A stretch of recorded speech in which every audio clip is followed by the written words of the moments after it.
Kui suvi tuleb päikseline, siis soojal suvepäeval oleks mõnus ennast korraks ka vette kasta. Kui kuskil läheduses veekogu ei ole, peaks kodus õues mõni pisikene bassein olema. Uurisin natuke basseini temaatikat ja jõudsin selle uurimustulemusena välja ühte firmasse, kellel on valminud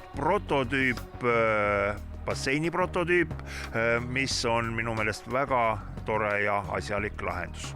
Miks ta just selline on ja kust idee?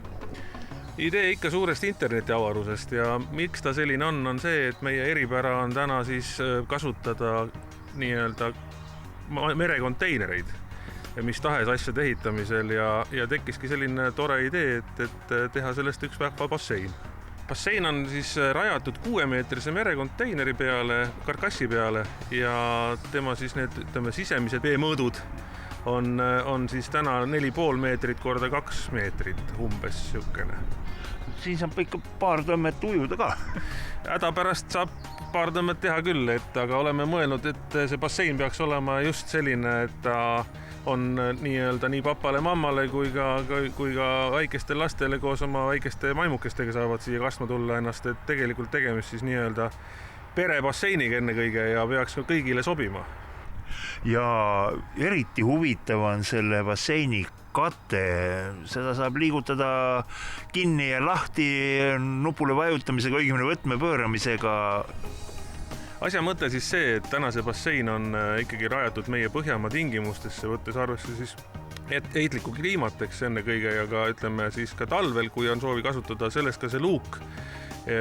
Kogu see bassein on siis ära soojustatud oma perimeetrilt ja peaks olema nagu suhteliselt madalate soojakadudega ja eks täna kõige suurem nii-öelda soojakao koht ongi seesama basseini vesi ennast ülevalt poolt välja minnes, et täna see luuk annab meile ikkagi basseini vee kütmisele oluliselt suurem nii-öelda võidu, et paneme luui kinni, luuk on soojustatud, sinna ei satu ei prügi, ei prahti ja kui vaja on, laseme basseini nii-öelda nupuvajutusega lahti ja lähme kasutama. Luugi konstruktsiooni oleme küll nüüd lasknud inseneridel läbi arvutada selliselt, et ühe luugi peale on arvestatud koormust 1000 kilo ehk 1 tonn. Ütleme nii, et kui nüüd ütleme selliseid kopsakaid ja ütleme panna ühe ääre peale, mahub 6 inimest ilusti seal rahulikult olema ja mitte midagi ei juhtu. Ütleme niimoodi, et basseini me saame toota kahes etapis ehk et see luuk ei ole ilmtingimata tänasel hetkel inimesele vajalik. Kui ta tahab täna saada moodulbasseini koos kõige seadmete, kõige muuga, mis siin on paigaldatud, siis ta saab selle basseini kätte keskeldavi sellise 3-4 nädalaga on tal see bassein valmis ja ka meie poolt paigaldatud. Luuk on nüüd küll see, mis saab alati inimene juurde võtta, omale osta, kui tekib ikkagi huvi selle tahtmine luuki saada, siis me lihtsalt tuleme ja paigaldame selle luugi sellele samal olemasoleva basseinile väikeste ümberkorraldustega. Ning muud inimesel vaja ei ole kui veeotsad ilmselt ja elekter ka. Jah, et peaks olema tal siis elektrivarustus, millega hakkab siis kogu see basseini elu tööle, ja hooldus ja kõik muu.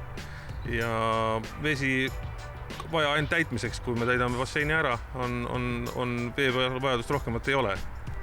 On olemas mingi küttesüsteem ka, et vee natuke soojemaks saaks?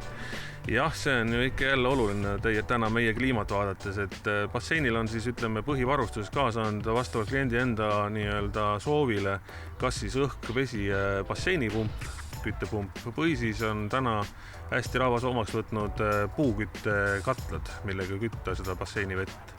Ja sellel basseinil täna siis ütleme valmidus selle paigalduseks kohe olemas, et tuleme kohale, paigaldame basseini ära ja vastavalt siis soovile saab ka see kütteaparaat külge pandud.